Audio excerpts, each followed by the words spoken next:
what we are looking at today is to find the electric field due to a uniformly charged ring. This is our uniformly charged ring, and we need to know a particular electric field at a particular point. And we do that by making a few assumptions. This ring has a uniformly charged distribution all across it. It has a known radius.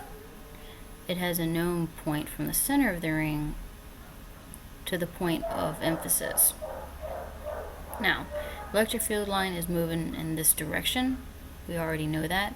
But let's say we want to find the electric field at E12, right here. What is electric field here? We do that by breaking up this entire shell. If you broke this shell up into small, tiny units of charge, then we can use that to calculate the electric field at a point.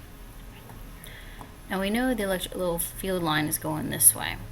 So if we break this small charge area right here, and we draw our electric field line going in this vector R, we have an electric field coming out this way. Same thing with this one over here. If dq is broken up into this tiny portion, we draw our vector line, and the electric field is going to come out this way. In order to find E12, we can add up E1 plus E2, but a better way to calculate it is to add up the entire sum of all of these small charge units. And that's what we're going to figure out today. You could do it by a calculator, but it's going to be much easier just using a computer program to find this. So we have our known values. We know what E1 is equal to 1 over 4 pi epsilon naught. It's just a constant, which we'll denote later in our programming. And then we add up E1 and E2 to get E12. So now we know what we're looking for. We can actually start our programming, and this is what we're going to put into our program. Now, if to give an example, we have a total charge, a uniformly charged ring of a charge 15 e to the negative 9th. So all of this is uniformly charged. There's not, 2% over here or 8% over here. All of it is the same amount of charge. We have a known vector, -2, 4, 0, and this is not drawn the way it's supposed to, but just to give you an idea, this is what we're going to be using. And then n is the number of small pieces we're going to be breaking it up to. And then R3 is the radius right here. So let's see what that program would look like. This is the program we have set up. Basically, you can see the constants that we have listed. Vpython is that 1 over 4 pi epsilon naught.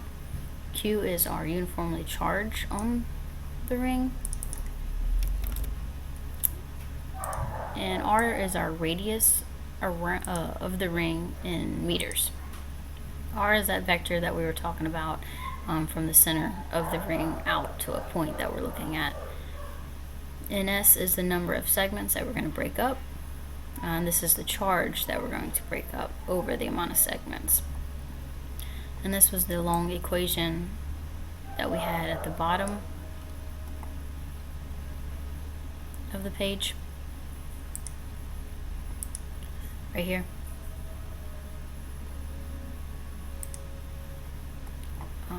And then we have our magnitude. This is just the magnitude of the vector. So let's see what that program runs as.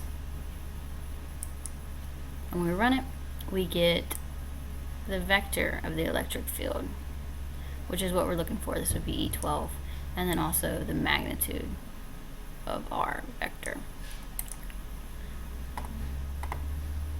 And there you have it. How to find the uniform electric field of a unitary charged ring using Python.